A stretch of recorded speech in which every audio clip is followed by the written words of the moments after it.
Hello friends, welcome to my YouTube channel Sachin global study में स्वागत है। दोस्तों, क्लास 9th का हम साइंस का क्वेश्चन को हल करने जा रहे हैं। तो फ्रेंड्स, अगर आप भी क्वेश्चन नहीं देखे हैं तो उस क्वेश्चन को मिला लीजिए। देखिए, पहला क्वेश्चन है द्रव्यमान का ऐसा मात्रक है, तो इसका सही आंसर होगा किलोग्राम। ठीक है, क्या हो जाएगा आंसर? 1 किलोग्राम। द्रव्यमान का ऐसा मात्रक क्या हो जाएगा? किलोग्राम।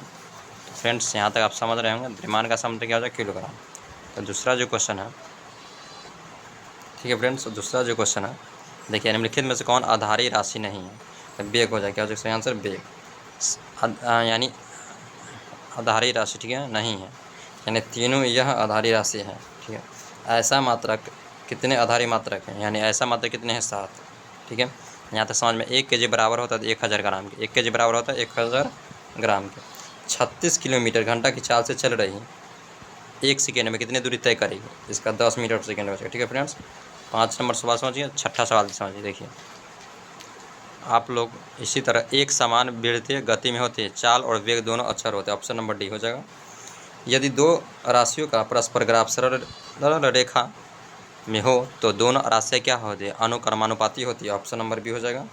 त्वरण का ऐसा मात्रक है मीटर पर सेकेंड स्क्वायर हो जाएगा। निम्नलिखित में से कौन आधारी राशि है? त्वरण। क्या हो जाएगा? त्वरण क्या आधारी राशि है। तो दोस्तों, इसी तरह वीडियो को पाने के लिए हमारे चैनल को सब्सक्राइब कीजिए और शेयर कीजिए।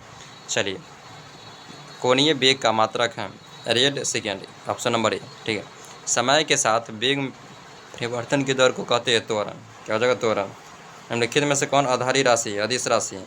अदिश राशि कौन है? चाल। क्या हो जाएगा? चाल। वेग का मात्रक होता है मीटर सेकेंड। क्या हो जाएगा? मीटर पर सेकेंड। एक समान त्वरित गति के लिए औसत वेग है u प्लस v बटा 2।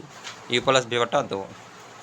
जब कोई वस्तु एक समान गति से चलती है तो उसके समय दूरी ग्राफ की प्रकृति होती है एक सरल रेखा। क्या हो जाएगा? एक सरल रेखा। जब कोई वस्तु एक निश्चित बिंदु के आगे पीछे या ऊपर नीचे चलती है तो इस गति को कहते हैं दोलनी गति। क्या कहते हैं? दोलनी गति। ठीक है, चाल की परिभाषा ज्ञात कीजिए। चाल बड़ा क्या हो जाएगा? दूरी बटा समय। तो यह सब हमारे क्लास में पढ़ाया जा चुका है। दोस्तों देखिए, यहाँ पर देखिए, चाल की ऐसा मात्रक है मीटर पर सेकेंड स्क्वायर हो जाएगा। मीटर पर वाहनों में चाल मापने वाला यंत्र को कहते हैं स्पीडोमीटर कहते हैं। क्या कहते हैं? स्पीडोमीटर। निम्नलिखित में से किस पर चाल निर्भर करती है? दूरी और समय। दूरी और समय। औसत चाल होती है कुल दूरी बटा कुल समय। औसत चाल होती है कुल दूरी बटा कुल समय। तो यहाँ तक समझ में आ चुके हैं। यदि कोई वस्तु स्थिर है तो उसकी चाल क्या होती है? शून्य होती है। यानी यदि कोई वस्तु स्थिर है तो उसकी चाल क्या होगी? शून्य होगी। यानी यदि कोई वस्तु स्थिर है तो उसकी चाल क्या होगी? शून्य। ये यानी मान लीजिए कि कोई गाड़ी है, तो गाड़ी जब नहीं चलता है तो क्या हो जाएगी? शून्य न होता है। ठीक है, दूरी समय ग्राफ में प्राप्त क्षैतिज रेखा निम्नलिखित में क्या दर्शाती है? कोई गति नहीं। क्या जो? कोई गति नहीं है। निम्नलिखित में से किसी में दिशा की आवश्यकता नहीं होती है? यहाँ पर सही आंसर हो जाएगा चाल। क्या हो जाएगा? चाल। पदार्थ बना होता है परमाणु से। पदार्थ बना होता है परमाणु से। निम्नलिखित में से कौन पदार्थ की अवस्था नहीं है? ऊर्जा। पदार्थ की 3 अवस्था है, ठोस, द्रव्य, गैस। यहाँ तक आप लोग समझ गए होंगे। चलिए फ्रेंड्स, नेक्स्ट सवाल समझते हैं। निम्नलिखित में से किसमें आंतरिक आकर्षण बल सबसे अधिक होते हैं? ठोस में। निम्नलिखित में से कौन संपीडनीय है? गैस। क्या हो जाएगा? संपीडनीय गैस है। ऊर्ध्वापातन वह प्रक्रिया जिसमें ठोस सीधे गैस में बदलता है। ठोस क्या होता है? सीधे गैस में बदलता है। निम्नलिखित में से कौन जल का क्वथनांक होता है? 100 डिग्री सेल्सियस। जल का क्वथनांक 100 डिग्री सेल्सियस होता है। द्रव्य को वाष्प में बदलने की प्रक्रिया को कहते हैं वाष्पीकरण। ठीक है, निम्नलिखित में से कौन ऊर्ध्वापातज उत्तक कपूर?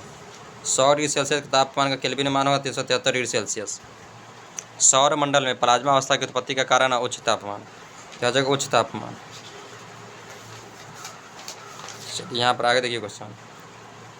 आगे जो क्वेश्चन है लिखा है, गर्म करने पर गैस का आयतन क्या होता है? बढ़ जाता है। गर्म करने पर गैस का आयतन बढ़ जाता है। निम्नलिखित में से क्या वाष्पीकरण के कारण होता है? शीतलता। क्या है दोस्तों? शीतलता। निम्नलिखित में से किस कारण से परफ्यूम की खुशबू हम तक पहुँचती है? विसरण। क्या हो जाएगा? विसरण। पदार्थ की किस अवस्था में न तो निश्चित आकार होता है और न ही आयतन? क्या हो जाएगा? गैस। सूक्ष्म बर्फ, ड्राई आइस, ठोस, कार्बन डाइऑक्साइड। क्या है दोस्तों? Carbon dioxide. निम्नलिखित में से किस में कणों की सर्वाधिक गतिज ऊर्जा होती है? ठोस। गैस। क्या हो जाएगा? गैस।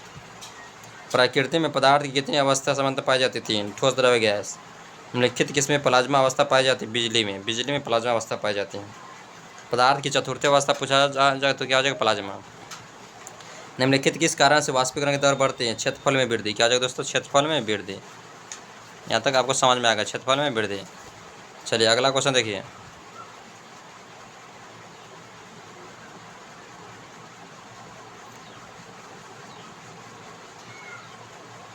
निम्नलिखित में से कौन पदार्थ नहीं है? धुआं। धुआं क्या पदार्थ नहीं है? दाब का ऐसा मात्रा पास्कल हो जाए। गैस को द्रव्य में बदलने की प्रक्रिया को क्या कहते हैं? इसे कमेंट बॉक्स में लिखकर बताइएगा। वह ताप जिस पर ठोस द्रव्य में परिवर्तित होता है क्या कहलाता है? गलनांक। कोशिका खोज करते हैं रॉबर्ट हुक ने 1665 ईस्वी में। अगला क्वेश्चन है, कोशिका नियंत्रण केंद्र क्या है? इसका सही आंसर हो जाएगा द न्यूक्लियस। प्रोकैरियोटिक कोशिकाओं में क्या अनुपस्थित होता है? कोशिका द्रव्य। किस अंग को कोशिका का पावर हाउस कहा जाता है? माइटोकॉन्ड्रिया। प्रोटीन संश्लेषण कहाँ होता है? राइबोसोम। प्रोटीन संश्लेषण कहाँ होता है? प्रोटीन संश्लेषण तो राइबोसोम में। अगला जो क्वेश्चन है फ्रेंड्स देखिए, एक कोशिका वाले जीव को क्या कहते हैं? एक कोशिकीय जीव कहते हैं। निम्नलिखित में सबसे बड़ा रिक्तिका क्या है? पादप कोशिका। निम्नलिखित में से किसमें न्यूक्लियस घिरा होता है? न्यूक्लियस घिरा होता है, कमेंट बॉक्स में लिखकर बताइएगा। डीएनए पाया जाता है न्यूक्लियस में। प्लाज्मा झिल्ली की विशेषता क्या है? पूर्ण परांग है। अगला क्वेश्चन है, निम्नलिखित में से किस अंग में क्लोरोफिल पाया जाता है? क्लोरोप्लास्ट में। किसी आत्महत्या की थैली कहा जाता है? लाइसोसोम को। ठीक है। अगला, वनस्पति कोशिका में कौन सा भाग अनुपस्थित होता है? कमेंट बॉक्स में लिखकर बताइएगा। प्लास्टिक पाए जाते हैं बैक्टीरिया में। तो दोस्तों 61 नंबर क्वेश्चन हो चुका है। चलिए कुछ क्वेश्चन जो बचा है उसको कर लेते हैं। निम्नलिखित में से किसमें कोशिका विकसित पाई जाती है? पादप कोशिका में। पादप कोशिका में पाई जाती हैं। रंगीन एवं सफ़ेद प्लेलिस्ट को कहते हैं। इसका सही आंसर ल्यूकोप्लास्ट हो जाएगा। क्रिस्टी कहाँ पाया जाता है? इसका सही आंसर क्या हो जाएगा? कमेंट बॉक्स में लिखकर बताइएगा।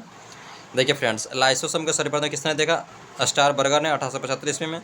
थलकाइड समूह को कहा जाता है ग्राना। क्या हो जाता है? ग्राना। अगला क्वेश्चन है, प्लेलिस्ट एवं माइटोकॉन्ड्रिया में क्या समानता है? दोस्तों इसका सही आंसर सभी हो जाएगा। क्या हो जाएगा? सभी।